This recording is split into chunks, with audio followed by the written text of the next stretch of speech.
اللہ علیہ وسلم۔ Social media کا ایک سوال کافی وائرل ہو رہا ہے، آپ کی رہنمائی درکار ہے کہ آج کل بہت مشہور ہوا ہے کہ اسٹرابری جو ہے یہ جہنمی پھل ہے، اس کا کھانا جائز نہیں، اس میں کیا حقیقت ہے؟ برائے مہربانی اس کا جواب ارشاد۔ جہنم میں اتنے میٹھے میٹھے پھل ملتے ہوں، جس کی جو سمجھ میں آتا ہے وہ ہانک کے جا رہا ہے، اور لوگوں کی سمجھ میں بھی آ جاتا ہے بیوقوفوں کی۔ جہنم میں کوئی سکھ نہیں ہوگا، کوئی چین نہیں ہوگا، کوئی جہنم کی غذاؤں کا تذکرہ قرآن کریم میں موجود ہے۔ وہ پتے جیسے دیووں کے سر، من شجرت الزقوم، وہ زقوم نامی جو درخت ہوگا اس کے کانٹے دار یہ پھل اس کو کھلایا جائے گا۔ اور اسٹرابری ظاہر ہے ایسی چیز ہے نہیں، اور اسٹرابری کو عربی میں الفراویلا کہتے ہیں، تو نام بھی الگ ہے، صورتیں بھی الگ ہیں، تو یہ واقعی صحیح کہہ رہے ہیں، بہت زیادہ یہ وائرل ہو رہا ہے توبہ استغفر اللہ۔ میں نے تو ابھی سنا یار یہ غیر مسلم بھی چلاتے ہوں گے مسلمانوں کو کنفیوز کرنے کے لیے، اب مسلمانوں کو علم نہیں ہے تو یہ بیچارے آ جاتے ہوں گے باتوں میں، تو ایسا کچھ بھی نہیں ہے۔ ایک کانٹے دار غذا کھلائی جائے گی جہنمیوں کو، تو یہ گلے میں پھنسے گا، جب یہ کھائیں گے نا گلے میں پھنسے گا، اس کے لیے پانی مانگیں گے، ان کو جہنم کا کھولتا ہوا ابلتا ہوا پانی دیا جائے گا، اور بہار شریعت میں لکھا ہے کہ اس پر اس طرح گریں گے جیسے تونس کے مارے، پیاس کے مارے اونٹ۔ یہ پھر پیالہ جیسے منہ کے قریب آئے گا تو منہ کی اس کی اتنی تپش ہوگی، میں ہیٹ ہوگی کہ منہ کی کھال اس میں گر جائے گی، اور جب یہ پیئیں گے اس کو تو آنتیں کاٹ ٹکڑے ٹکڑے ہو جائیں گے، اور کٹ کر پیچھے کے رستے سے آنتیں بہہ جائیں گی۔ یعنی ناقابل تصور ہے عذاب، ہم اس کو نہیں سمجھ سکتے کہ اتنی تکلیف دنیا میں کہیں تصور نہیں ہو سکتی۔ اگر کسی کو اس طرح کی تکلیف ہوئی تو وہ مر جائے گا اس سے پہلے کہ ہاتھیں ٹکڑے ہو کر پیچھے سے بہائیں، لیکن وہاں موت بھی نہیں آئے گی، بے ہوشی بھی نہیں ہوگی، ہوش بھی ہوگا۔ تو ایسے جہنم سے بچنے کے لیے اللہ پاک کی پناہ ہمیں مانگنی چاہیے، اور اچھے کام کرنے چاہیے، گناہوں سے بچنا چاہیے۔ اللہم اجرنی من النار، اے اللہ میں جہنم سے پناہ عطا فرما۔ اللہم اجرنی من النار، اے اللہ مجھے جہنم سے پناہ عطا فرما۔ اللہم اجرنی من النار، اے اللہ مجھے جہنم سے پناہ عطا فرما، آمین بجاہ النبی الامین صلی اللہ علیہ وآلہ وسلم۔ تو اسٹرابری یا اس طرح کے جو چکر چلاتے نا، ان کی ناکامی کی صورت یہ کہ ان کو وہیں ڈیلیٹ کر دے آدمی، اور یہ ہمارے یہاں ٹرینڈ یہ ہے کہ اس پر کومنٹس دیتے ہیں۔ اچھا کومنٹس مائنس بھی دیں گے نا تو کتوں کو تو مزہ ہی بھونکنے میں آتا ہے، میں صحیح عرض کر رہا ہوں۔ تو جو اس طرح کی یہ الٹی سیدھی چلاتے ہیں نا، ان کے مائنس جو آئیں گے نا تاثرات، شاید اس میں بھی ان کو لذت آتی ہوگی کہ میں نے کیسا بیوقوف بنایا، یہ اب یہ جوش میں آ گئے اور مجھے برا بھلا کہہ رہے ہیں۔ تو ان کو اس طرح بولنا بھی ان کو کم بختوں کو لطف دیتا ہوگا، اور یہ خلاف شرع قرآن و حدیث کے خلاف بات نہیں اڑاتے ہوں گے، اور شاید یہ چلاتا ہوا کوئی غیر مسلم یا سوشل میڈیا، یہ پتہ تو نہیں چلتا نا، اور پھر بعض نادان مسلمان ہو سکتا ہے اس کو آگے بڑھاتے ہوں گے، اس طرح بھی بڑھاتے ہوں گے کسی دوست کو کہ دیکھو تو کیا بولتے ہیں، وہ مذمت کے لیے بڑھایا ہوگا۔ اب جس کو بھیجا وہ اتنا سمجھدار نہیں ہوتا ہوگا کہ جس نے بھیجا وہ کہ یار یہ تو بہت سمجھدار آدمی، اس نے مجھے بھیجا ہے تو اس کو تو آگے شیئر کرنا چاہیے، تو وہ پھر چھکا لگا دیتا ہوگا یا اپنے گروپ میں ڈال دیتا ہوگا۔ اس طرح چلی رہی ہوتی ہے۔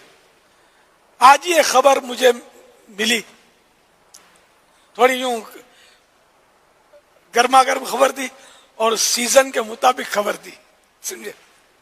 تو میں نے ایک اپنے ذمہ دار صاحب بھائی کو بھیجا کہ یار یہ کیا یہ درست ہے؟ تو اس نے پھر تحقیق کر کے مجھے بتا دیا، اس کی تردید بھی جاری ہو گئی، تردید بھی جاری ہوئی ہے کہ یہ افواہ ہے۔ تو یہ لوگ افواہیں چھوڑتے رہتے ہیں۔ جھوٹی افواہ جو ہے نا، یہ اڑانا جو ہے نا، یہ بڑا سخت عذاب ہے، اس میں جہنم کا بہت سخت عذاب ہے۔ ایک حدیث پاک میں اس طرح ہے کہ سرکار صلی اللہ علیہ وآلہ وسلم نے ایک منظر دیکھا کہ ایک شخص لیٹا ہوا ہے, دوسرا اس کے سرانے ہے اور وہ اس کے باچھ میں, یہ باچھ بولتے ہیں جہاں دو گال ملتے ہیں, ہونٹوں کا کونا, اس میں وہ سنسی لوہے کا ایک ہتھیار وہ ڈالتا ہے, وہ چیرتا ہے, چیر کر پیچھے گدی تک وہ چیر لیتا ہے, تو پھر دوسری طرف آتا ہے چیرنے کے لیے, اس ادھر چیرتا ہے تو ادھر صحیح ہو گیا ہوتا ہے, آتا ہے تو واپس, تو اس طرح وہ چیر پھاڑ ہو رہی ہوتی ہے. تو سرکار صلی اللہ علیہ وآلہ وسلم کی خدمت میں عرض کیا گیا کہ یہ جھوٹ بولنے والے کا عذاب ہے. یہی ہے نا روایت, جھوٹ بولنے والا کا, بخاری کی, یہ بخاری شریف کی روایت ہے, جو جس کا مرادی معنی یہی ہے جو میں نے عرض کیا. اچھا, اور احیاء العلوم میں اس روایت کو تھوڑا سا فرق کے ساتھ بیان کی, یعنی اس میں معاف کیجئے بخاری شریف میں یہ جھوٹی افواہیں اڑانے والوں کا یہ عذاب ہے. امام غزالی رحمۃ اللہ علیہ نے احیاء العلوم میں نقل کی ہے جو روایت, اس میں یہ کہ جھوٹ بولنے والوں کا عذاب ہے. تو یہ اتنی افواہیں اڑا رہے ہیں جھوٹی, یعنی جان بوجھ کر جھوٹی افواہ اڑانے والا تو کہیں کا نہیں رہے گا, مارا جائے گا. تو سچی توبہ کریں, توبہ کے تقاضے پورے کریں. اگر آپ نے جھوٹی افواہ کسی کو پہنچائی ہے تو اس کو بتانا پڑے گا کہ میں نے آپ کو جھوٹی افواہ دی تھی, بتا دیں اس کو, یا آپ وائرل کر دیں. لیکن یہ کہ ظاہر ہے کہ اتنا دل گردہ کہاں سے لائیں گے, کیونکہ غلط بات آپ نے اڑائی, تو جان بوجھ کر اڑائی, تو توبہ کریں اس سے, اور توبہ کے تقاضے پورے کریں. اور آئندہ یہ طرح طرح کے جو آتے ہیں نا کلپ, جن کا کئی ایسے ہوتے ہیں جن کا سر پیر نہیں ہوتا, یہ ایک دم آنکھیں بند کر کے ہمیں آگے نہیں بڑھانا, کسی سمجھدار آدمی سے مشورہ کر لیں. اور پھر یہ میں تو کئی بار یہ بھی سوچ لیتا ہوں کہ یہ جو میں بھیجنے لگا ہوں کسی کو, اس میں ثواب ملے گا.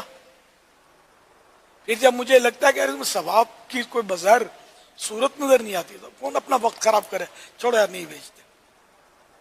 یہ الحمدللہ کبھی کبھی یہ بھی کرتا ہوں میں. کہ کئی ایسے کلپ ہوتے ہیں جو ثواب کے نہیں ہوتے. اچھا, کئی کلپ ہوتے ہیں جو لہو و لعب پر مشتمل ہوتے ہیں, کھیل کود پر مشتمل ہوتے ہیں. تو لہو و لعب یعنی کھیل کود, اس میں تو 3 اجازتیں تو ہیں. ایک ہے گھوڑے سواری, دوسرا تیر اندازی, اور تیسرا ملاعبت. یہ 3 ملاعبت کا میں وضاحت نہیں کرتا. یہ 3 کھیل ہیں جن کی اجازت ہے. اب تو ہمارے یہاں گھوڑے سواری کہ یہ پہلے جہاد ہوتا تھا گھوڑوں پر, تیر اندازی بھی ہوتی تھی, اب انداز بدل گیا. تاہم یہ حدیث پاک میں یہ کھیل آئے, اور ان کے سوا تمام کلو لہوین باطل الا ثلاث, 3 کے علاوہ, وہ 3 میں نے آپ کو عرض کی ہے. تو اب یہ کہ طرح طرح کے کھیل کود کے اور ہنسی اڑانے والے کلپ بھی چل رہے ہوتے ہیں, ان پر غور کرنا ہوتا ہے کہ یہ لہو و لعب تو نہیں ہے, کھیل کود کے زمرے میں تو نہیں آئے گا, کیونکہ اس سے نہ کوئی نصیحت آ رہی ہے, کوئی انہیں نصیحت نہیں مل رہی, اس میں کوئی عبرت بھی حاصل نہیں ہو رہی. کہ ورنہ چلو آدمی عبرت کی نیت سے, یہ خواہ خواہ کہے کہ مطلب ہے کر کے ہنسانے والا ہے یہ. اب اگر یہ لہو و لعب ہے تو اس کا بھیجنا پھر آپ کو گناہگار کر سکتا ہے کسی کو. کوئی اچھی نیت نہیں بن رہی اور ہے لہو و لعب, اور یہ آپ غور کریں گے نا تو دن میں کئی ایسے کلپ آپ خود وائرل ہو سکتا ہے کرتے ہوں گے جو سن رہے ہیں نا مجھے, جو سوشل میڈیا یوزر جو ہیں, مگر ذہن مذہبی ہے. تو جن کا مذہبی ذہن نہیں ہو تو فلم ایکٹریس اور پتہ نہیں کیا کیا چلاتے ہوں گے. میں مذہبی ذہن والوں کو خاص کر یعنی کہ ہائی لائٹ کر رہا ہوں کہ اپنے اوپر آپ بھی غور کر لیں, وہ بھی غور کریں جو نہیں ہے مذہبی ذہن کے. اگر مسلمان ہیں تو آلریڈی آپ مذہبی آدمی ہیں, ان مانو کر کہ مذہب آپ کے پاس ہے, دین آپ کے پاس ہے, تو گناہ برا سلسلہ چھوڑ فکر دنیا کی, چل مدینے چلتے ہیں, یعنی ہم راہ مدینہ پر چلیں, مدینے والے کے بتائے ہوئے راستے پر چلیں, تو اسی راستے پہ چل کر انشاءاللہ جنت میں پہنچیں گے. ورنہ پھر وہ بائیں رستے نہ جا مسافر سن, مال ہے راہ مار پھرتے ہیں. اگر الٹے سیدھے رستے پر گیا تو شیطان تاک میں بیٹھا ہوا ہے. راہ مار ڈاکو کو بولتے ہیں, تو ڈاکو ہی ہے نا شیطان بھی, تو ایمان کا ڈاکو ہے یہ. تو مال اس کو نہیں چاہیے, ہمارا ایمان چاہیے. ہم کیوں دیں؟ تو یہ کہ اپنا ایمان بچانے کی ضرورت ہے, اعمال بچانے کی ضرورت ہے, اعمال نامے میں گناہ نہیں ہونے چاہیے. تو اس طرح بچا کر سنت کے راستے پر رہیں. جنت الفردوس ہمیں آقا کے پیچھے پیچھے حاصل کرنی ہے. تو اس کے لیے مہربانی کر کے جتنے بھی سوشل میڈیا کے ذریعے گناہوں کا ریشو بہت بڑھ گیا ہے. پہلے کیا گناہ ہوتا بھی تھا, افواہ ہوتی تھی, تو کیا 4 دوستوں میں بات کر لی تو بول بلائیاں ہو گئی, دوسروں تک پہنچنا مشکل. ہر ایک کے پاس موبائل فون بھی پہلے نہیں ہوتا تھا, ہر ایک کے گھر میں فون بھی نہیں ہوتا تھا. ہم نے تو دور دیکھا ہے نا کہ کچھ بھی نہیں ہوتا تھا. مائک بھی برابر کام نہیں کرتے ہوتے تھے, کڑ کڑ کڑ کڑ بولتے ہوتے تھے.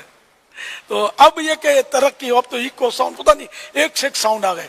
تو اب یہ کہ گناہ بڑی تیزی سے پھیلنے کی صورتیں بن گئی ہیں. پہلے افواہ بھی اڑاتے تھے تو وہ 2-4 میں ذرا ہنسی مذاق کری, گناہ وہ بھی تھا, لیکن اب لاکھوں تک افواہ پہنچ جاتی ہے. تو یہ گناہ کتنا بڑا ہو جاتا ہے یہ دیکھ لیں. پھر وہ آگے بڑھایا, وہ آگے بڑھایا, اس نے آگے بڑھایا, آپ مر جائیں گے, آپ کی افواہ آگے بڑھتی چلی جائے گی. اس کی لائف زیادہ ہے. آپ دیکھیں کہ قبر میں ہوگا کیا, جہنم میں ہوگا کیا. تو میں آپ کی بھلائی کے لیے آپ سے ہاتھ جوڑتا ہوں کہ مہربانی کر کے ہوش کے ناخن لیں اور یہ گناہوں بھرے کلپ نہ چلائیں, بلکہ دیکھیں بھی نہیں. شروع کر دیا بالفرض کو آیا ہے کیا ہے, اور سمجھ آئی کہ یار یہ تو گناہ بھرا ہے, آپ وہیں اس کو دبا دیں. بس نفس بہت چاہے گا, لیکن نفس کو مارنا ہی تو کمال ہے نا. ننگو اژدہا و شیر نر مارا تو کیا مارا, بڑے موذی کو مارا, بڑے موذی کو مارا, نفس امارہ کو گر مارا. آپ نے مگر مچھ کو مار دیا تو کوئی کمال نہیں کیا, شیر کو مار دیا جنگل کے بادشاہ کو, کوئی کمال نہیں کیا. کمال تو اس کو کہیں گے جب آپ اپنے نفس کو مارنے میں کامیاب ہو جائیں. یہ موذی نہیں مرتا, یہ تگڑے سے تگڑا ہوتا چلا جا رہا. اللہ کرے کہ یہ قابو میں آ جائے. سرور دی لیجے اپنے ناتوانوں کی خبر, نفس و شیطان سیدہ کب تک دباتے جائیں گے.